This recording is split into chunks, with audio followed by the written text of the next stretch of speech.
শুনুন, আদম সন্তানকে একটু পরীক্ষা করে দেখি, তারা জড় বস্তু মানে আল্লাহকে তারা মানতে পারে কিনা দেখি।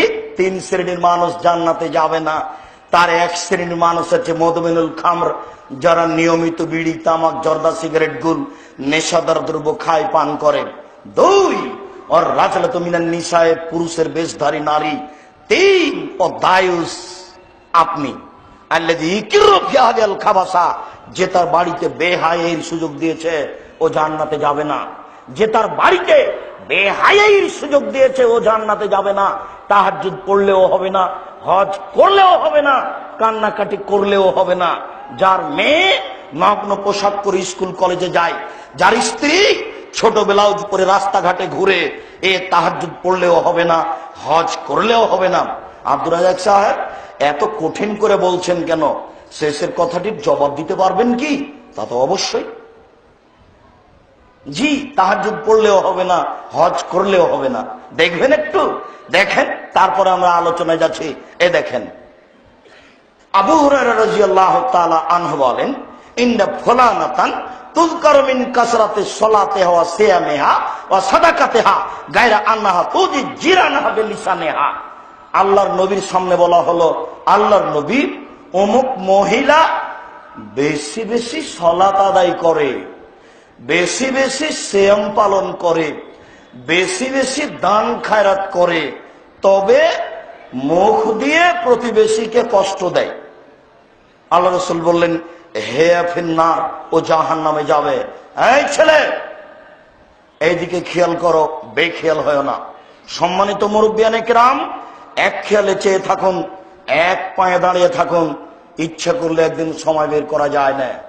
আপনার আজকে এই সময়টা বের করতে আমাকে কষ্ট লেগেছে। এখানে সময় করার জন্য আরো কয়েক বছর থেকে চেষ্টা করা হচ্ছিল, সময় বের করা যায় না।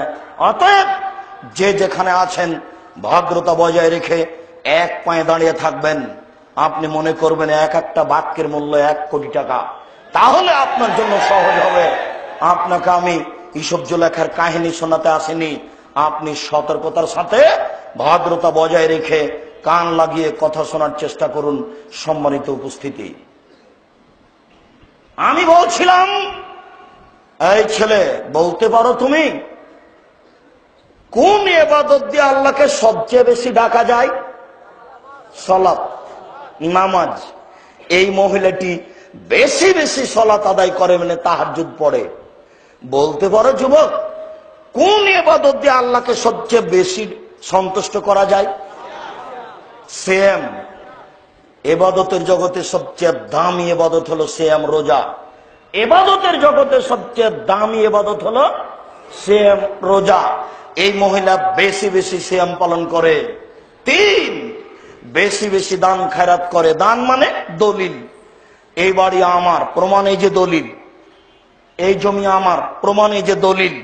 আল্লাহ রাসূল বললেন না, সাদকাত বুরহান, দান হলো দলিল। বুখারী, মুসলিম।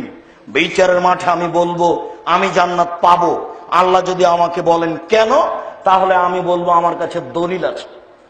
বলেন তো সেটা কি? দান। সালাত কিন্তু এমন ইবাদত নয়, সিয়াম এমন ইবাদত নয়, হজ এমন ইবাদত নয়। একটা দান আশ্চর্য ধরনের ইবাদত। বিচারের মাঠে এটা দলিল। আমি জান্নাত পাবই, পাবই পাবো। কেন? আমার কাছে দলিল আছে। বুখারী, মুসলিম। এই মহিলা বেশি বেশি সালাত আদায় করে, বেশি বেশি সিয়াম পালন করে, বেশি বেশি দান খায়রাত করে, তবে মুখ দিয়ে মানুষকে কষ্ট দেয়। যেমন কাপুরুষ সন্তান তুমি দলীয় দাপটে মানুষকে উপেক্ষা করে থাকো, গালি দিয়ে থাকো। এই গাজীপুরের বাজারে তুমি দলীয় দাপটে জমি দখল করেছ, তুমি বুঝতে পারোনি বিচার কাকে বলে। যেদিন বিচার হবে সেদিন তুমি বুঝতে পারবে বিচার কাকে বলে। সেদিন বিচার হওয়ার পূর্বেই তিনি বলে দিবেন, আল ইয়াউমা লা তামলিকু নাফসুন লিনাফসিন শাইআ ওয়াল আমরু ইয়াউমাইযিন লিল্লাহ। আজ কোন মানুষের কোনো উপকার করতে পারবে না, এক এক ছত্র মালিকানা আমার হাতে থাকবে। বিচার করার পূর্বে তিনি বলে দিবেন, আইনাল জব্বার, আইনাল মুতাকাব্বির, স্বৈরাচারী, স্বেচ্ছাচারী, অহংকারী, বদমেজাজিরা কোথায়? আমি হচ্ছি রাজাধিরাজ, আনা মালিকুল আমলাক। এই পরিচয় দেওয়ার পরে বিচার আরম্ভ করবেন। এমনি নয়, সেদিন টিকবে না তোমার দলীয় দাপট, সেদিন টিকবে না তোমার কোনো ক্ষমতা। তুমি বুঝতে পারোনি বিচারের মাঠ কাকে বলে। যেখানে ইব্রাহিম আলাইহিস সালাম টিকতে পারবেন না, এত পাওয়ারফুল মানুষ তবু আল্লাহ বলছেন ইব্রাহিম আমার দোস্ত, এরপরও হবে না। ইব্রাহিম আলাইহিস সালাম বিচারের মাঠে টিকতে পারবেন না, তোমার হুজুর তো বহু দূরের কথা।